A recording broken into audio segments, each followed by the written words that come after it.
Howdy YouTube. So today we're going to talk about internship housing. So this video is for anyone who has an internship offer and housing that's in a different city. If you have a housing stipend or if you have corporate housing, these are the top 5 questions that I've been asked or had to consider while evaluating internships. So let's get started. So for many people, if your internship is in a different city such as Seattle, San Francisco, Mountain View, you're most likely not from that area, so you're going to consider what are your housing options. So the first thing to do is look at your offer and see what the company will provide you. The first one usually is some form of housing stipend. A housing stipend means company will give you a lump sum of money, whether this be $3,000, $1,500, $4,500. The main thing to consider here is that this money may or may not be already taxed. So this is something you should ask your recruiter, ask the company that gave you the offer, and see in some states like California, $4,500 pre-tax actually limits you down to just $2,300 or $2,400. $3,000 or $4,500 post-tax, that means the company themselves has paid the tax before, and in the end you get that amount, you get the solid $3,000 or $4,500, whatever is mentioned in your offer letter. So that's the first thing to consider. The second thing to consider is if they give you corporate housing. Corporate housing is basically the company will provide you some form of lodging throughout the term of your internship, plus a few extra days. So if you fly in the weekend before you start, they'll usually accommodate for that and accommodate for the weekend after your internship ends. So this is something to consider. Corporate housing is usually within biking or bus distance. It's not guaranteed to be a 5-minute walk away from the office, but it's relatively close no matter what.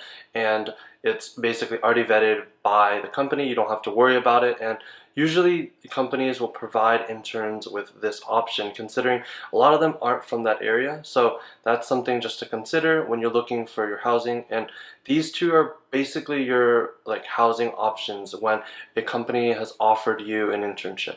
So if your company provides you with corporate housing, one thing to ask is, what are the full details of corporate housing? Most of the times you have the options between a housing stipend and the actual corporate housing. If you pick the corporate housing, they'll tell you it'll include your pots, your pans, your forks, your knives. You don't need to bring any of that stuff or purchase anything of that nature. And then it includes maybe towels and cleaning service. So if you're not sure and you've picked corporate housing or are looking into it, ask and see what is guaranteed, what is offered by the corporate housing, to make sure. You mentioned before, it's usually within walking distance of your workplace or within a bus or other form of public transportation in order to get there. Another thing to consider is whether or not a washer or dryer is nearby that area. So some places have in-unit washer and dryers, some have in building, in floor, other ones make you go and just pay for washing and drying your clothes. That's something just to consider. So if you're going to go with the housing stipend, you might want to ask what are the details of this housing stipend. The first thing to know is whether or not the housing stipend is pre-tax or post-tax, as I mentioned earlier. Pre-tax basically means the company will set aside that money to you, and then the government takes out as much for tax as that state or that jurisdiction allows, and then you get that amount back. So for example, if you're here in Texas, then usually stipends are taxed at 33%. So if I give you $3,000 pre-tax, then you only get back $2,000 or a little bit less than $2,000. But if you're in California, if I give you $3,000, it's roughly about 45%. So you'll end up only getting back roughly $1,600, $1,700. So that's something to consider if you're choosing the housing stipend. And then this housing stipend also counts as income on your W-2. Make sure if you're picking the housing stipend to carefully look at the details of it, and if you're going to be paid that amount of money before you land or before your first paycheck or after. An example is if you're starting in May 20th, right? You have 10 days basically before your first paycheck, because most pay cycles are between the first week and then the middle of the month. So you won't necessarily get paid, but you will have to pay for rent on the first or when you move in. So take that into consideration whenever you're picking your location and whether or not you're picking corporate housing or your housing stipend. So if you decide not to go with corporate housing and you just stick with basically using your housing stipend, where can you find housing is one of the questions most people have. So the first one is just ask your friends, ask your family, ask anyone you know who might be remotely in that area and say, hey, I'm interning in this area. Can I please stay at your place? Or if you have a guest room available, I'd recommend this option if you're looking to save money, and friends and family are usually a good way to get to know the city, get to know the other people, and not feel alone whenever you're moving to an entirely different city that you're not familiar with. But it's also like a double-edged sword here, because whenever you like choose your friends and family, you're also like cutting yourself off a little bit from the outside world a bit. So you want to make sure that, like, oh yeah, it's great to live with friends and family, but you want to also enjoy the full intern experience, like hanging out with other interns, getting lost in the city with interns, versus like just your friends and family that you already know. Just like getting to know more people is like another experience that you can get out of this internship. So make sure that you consider that. The second thing is to try out either short-term leases or subleases. Those can be found available at either nearby universities. So if you're in Seattle, University of Washington offers many like subleases, or individuals around that area will look to sublease their apartments to Amazon or Microsoft interns so that they don't really have to pay for the rent throughout that time. And another thing to denote is that some apartment complexes are kind of against giving short-term leases, which means like 3-month leases to individuals, because then they have to basically sign you in for 3 months and they have to deal with you getting out, stuff like that. So that's your second option. And your third one is basically Airbnb. So Airbnb, if you're not familiar with it, basically lets you rent out another person's home, apartment, lodging for X amount of money for X amount of days. So that's another thing to consider if you're going to entirely move to a different city. And most of the time Airbnb guarantees you like the housing and it's secure.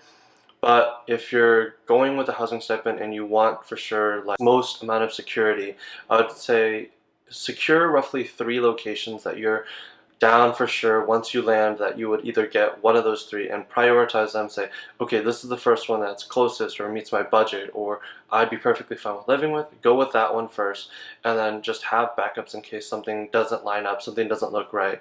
Because in the end, you're not physically there to look at it, but you don't want to also be screwed whenever you land there. So that's something to consider whenever you're basically looking for housing. Most of the time, the housing stipend is enough in quotes to the company, but it's really not. So be prepared to kind of pay out of pocket a little bit, because in the end you're kind of getting an experience in a new city. Just paying a little bit out of pocket isn't that big of a deal. So if say the housing stipend is 3,000, right, and then you get taxed down to like 1,800, and then your apartment is maybe 1,000 a month. Okay, so just pay out the 1,200, and that's the amount of money you'd have to pay out for your internship, and 1,200 to be relatively close to other interns, get the full city experience. Evaluate whether or not you want to expend that kind of money versus whether or not you want to live the intern experience, and just kind of, that's a cost benefit kind of analysis of whether or not you think it's worth paying a little bit more versus how much you want to pay and stuff like that. So for those who are in like either Seattle or San Francisco or the Bay Area, a common thing that's been rising up is something called like hacker houses. So it's basically like these large communal like homes that are divided specifically to target tech interns or interns in that area. So they cycle through a lot of people. They have a bunch of people living in one area. They share the kitchen space, they share the spice racks, they share the washers and dryers, and they also have communal events. And for the price you're paying, you don't get like a super private room. Sometimes you share, but at least you're getting a hot place to stay. There's a lock, and you basically get like a nice community with it. So that's something to consider if you're in like those like high populated tech intern areas, so that you can basically stay at those places, meet new people really easily, and it's relatively affordable considering it's within your like housing stipend. So most people will be flying or taking a bus and other stuff, but basically you want to know, what should I pack, what should I bring?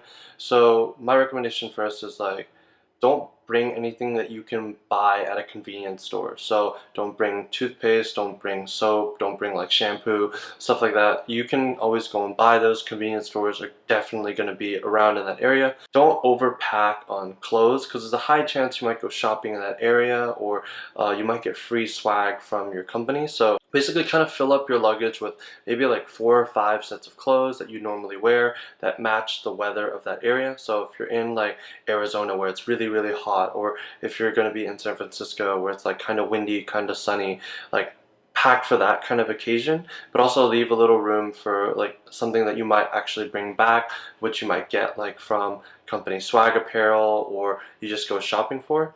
Another thing to do is pack like another pair of shoes. So if you're flying to the airport, just wear your casual shoes that you'd walk around in the street with or like hang out with, and then bring your work shoes if they're different for you, like some nice dress shoes, some nice like other shoes that you'd wear in the office. So pack those as well. Also bring things that would basically power your devices, so a surge protector, your cable for your laptop, like USB cables, headphones.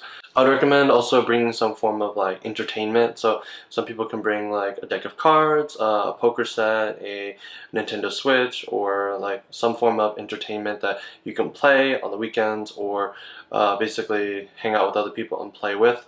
My recommendation is a Nintendo Switch. You can play Smash, Mario Kart with other people. Great way to meet other interns. And basically, if you're flying, I would recommend you bring your backpack, which has your laptop, any other gear you might use. So if you're into cameras, you can bring your camera gear in your backpack. Basically, a few other minor things like a battery pack that would also go in. Large luggage, which you ship, which has all your clothes, your shoes, and other stuff like that. And then you also have a carry-on luggage, which you put on top, which will have just kind of the clothes that you don't fit inside your luggage, and maybe like your bigger items like a jacket or like an umbrella and stuff like that. I would recommend putting that in your carry-on. And then like a very helpful tip I learned is basically if you're going to a windy or cold area, I would recommend wearing your jacket through security, even though it's going to be super hot if you're from like Texas and you're flying out to another place. So just wear your jacket so that it doesn't take up room in your luggage, and then once you go through security, just take it off and hold it in your lap. So that way you have more room in your luggage and it's actually like more convenient for you. Those are the 5 top questions that I basically needed to ask, or I've been asked about intern housing. So if you like this video, please hit like and subscribe. If you have any questions or feedback, please leave them in the comments below, and thank you for watching.